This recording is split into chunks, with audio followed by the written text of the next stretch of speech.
நேயர்களுக்கு வணக்கம். கடைசி 7 நாள்ல நடந்த இன்ட்ரெஸ்டிங் ஃபேக்ட் தான் இன்னைக்கு நம்ம வீடியோல பார்க்க போறோம். வாங்க வீடியோக்குள்ள போவோம். அதாவது காஃபின்றது நம்ம தினமும் குடிக்கக்கூடிய பானங்கள்ல ஒன்றா இருக்குது.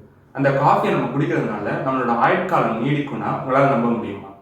ஆமாங்க. அதாவது போர்ச்சுகல்ல இருக்கிற யூனிவர்சிட்டி ஆஃப் காம்பிரியா என்ன சொல்லுதுன்னா, ஒரு நாளைக்கு 3 காஃபி குடிக்கிறதுனால கிட்டத்தட்ட 2 வருஷம், அதாவது ஸ்பெசிஃபிக்கா சொல்லணும்னா 1.84 இயர்ஸ் வந்து நம்மளோட ஆயுட்காலம் நீடிக்குது அப்படின்னு சொல்றாங்க.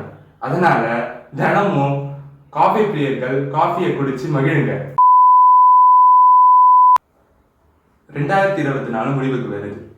இந்த வருஷத்துக்கான வேர்டை ஆக்ஸ்போர்ட் வெளியிட்டு இருக்கு. அது என்ன வேர்டுனா பிரெயின் ராட். இந்த வார்த்தைக்கு என்ன அர்த்தம்னா, சமூக ஊடகங்கள்ல அதாவது சோசியல் மீடியாவில் தேவையில்லாத கண்டென்ட்டை ரொம்ப நேரம் செலவிட்டு பார்க்கறது தான் பிரெயின் ராட்னு சொல்றாங்க. அதாவது இந்த வருஷத்துல முன்பை விட 250% அதிகமாயிருக்கு இந்த வார்த்தையை உபயோகிக்கிறது.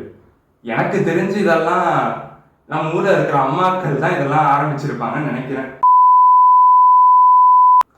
இன்னைக்கான கடைசி ஃபேக்ட், அதாவது காதல் கல்லூரின்றது கேள்விப்பட்டிருக்கோம். ஆனா கல்லூரியிலே காதல் திணிக்கிறத நீங்க கேள்விப்பட்டிருக்கீங்களா? இந்த விஷயம் உண்மையிலே இப்ப நடந்திருக்கு. சைனால தொடர்ந்து 2வது வருடமா பிறப்பு சதவீதம், அதாவது பர்த் ரேட்ன்றது கம்மியாயிட்டு வந்திருக்கு. இதனால சைனா அரசாங்கமே என்ன சொல்லியிருக்குன்னா, அங்க இருக்கிற கல்லூரிகளுக்கும் யூனிவர்சிட்டிஸுக்கும் காதலை பத்தின பாடங்களை எடுங்க அப்படின்னு சொல்லியிருக்கிறாங்க. இதுக்கப்புறம் என்ன, சைனா ஸ்டூடெண்ட்ஸ்க்குலாம் ஜாலியா இருக்க போகுது. இது போன்ற இன்னும் பல தகவல்களோட உங்களை சந்திக்கிறேன். நன்றி.